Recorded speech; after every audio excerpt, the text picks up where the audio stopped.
Hello friends, అందరూ బాగున్నారా? నేను మీ జితేంద్ర కుమార్ రేవిన్ శెట్టి. అసలు ఈ వీడియోస్ ఎందుకు? ఈ మోటివేషన్ క్లాసెస్ ఏంటి? ఈ మోటివేటర్స్ అందరు ఎవరు? ఈ సైకాలజిస్టులు ఎవరు? ఈ సైకియాట్రిస్టులు ఎవరు? వీళ్ళందరితో పని ఏంటి? సరే, నిజానికి ఇవన్నీ అవసరం లేదు.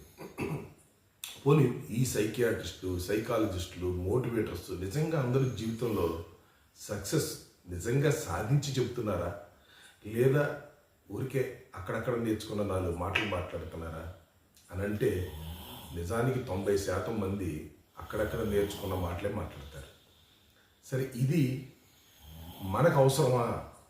వాడికే తెలియదు మనకెందుకు చెప్తున్నాడు అని అనుకుందామా? తప్పు. మంచి మాటలు ఎవరు చెప్పినా వినాలి. వినదగుని ఎవరు చెప్పినా వినినంతనే వేగిరి పడక సామెత సుమతి శతకం ఉంది కదా. అలాగే మోటివేటర్స్గా నిజంగా జీవితంలో ఫెయిల్ అయిన వాళ్ళు కూడా ఉన్నారు. చెప్తున్న నాకు సమస్యలు లేవా, ఇబ్బందులు లేవా? ఉంటాయి. అలా ఇంతమంది మోటివేటర్స్ మన సమాజంలో ఉన్నారే, వాళ్ళందరికీ ఇబ్బందులు లేవా?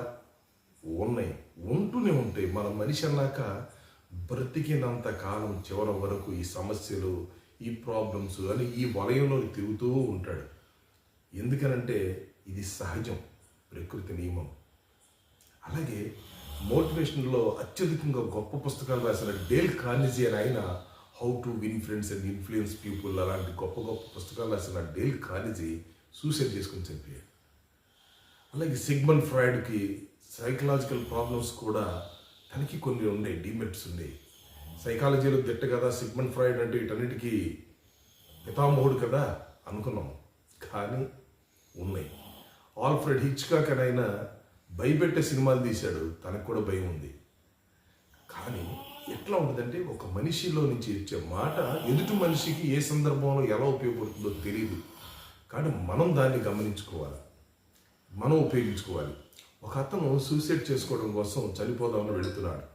వెళ్ళిపోతుంటే ఎవడో వేరుశనకాయలు పొట్లం తినేసిన ఒక పేపర్ విసిరి కొట్టాడు. అది చనిపోదామని వెళుతున్న వీడి గాలికి ఎగురొచ్చి వీడి మొహానికి అడ్డం పడింది. సరే, తీసుకొని చూశాడు. చూసి అందులో ఒక పాట, సినిమా పాట, కల కానిది విలువైనది బ్రతుకు అని అంత అద్భుతమైన ఆ పాట ఉంది.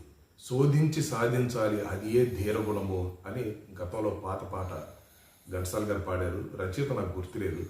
ఆ పాట ఉంది.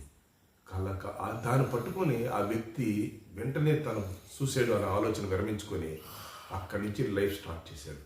చాలా గొప్పగా ఎదిగాడని మనం విన్నాం. అలాగే ఎవరితో ఏ క్షణాన్ని ఏ పదం ఎటువంటి వైపు తీసుకువెళ్తుందో తెలియదు, మన ఈ జీవితాన్ని ఎటు మలుపు తిప్పుతుందో తెలియదు. కాబట్టి మనం ఎవరిని ఎక్కడ తక్కువ అంచనా వేయటానికి వీల్లేదు. అతి సామాన్యుడు చెప్పినా, గొప్పవాడు చెప్పినా, మంచి మాట అన్నప్పుడు విని తీరాలి. అందుకే వినదగుని ఎవ్వరు చెప్పినా. జై హింద్. భారత్ మాతకి జై.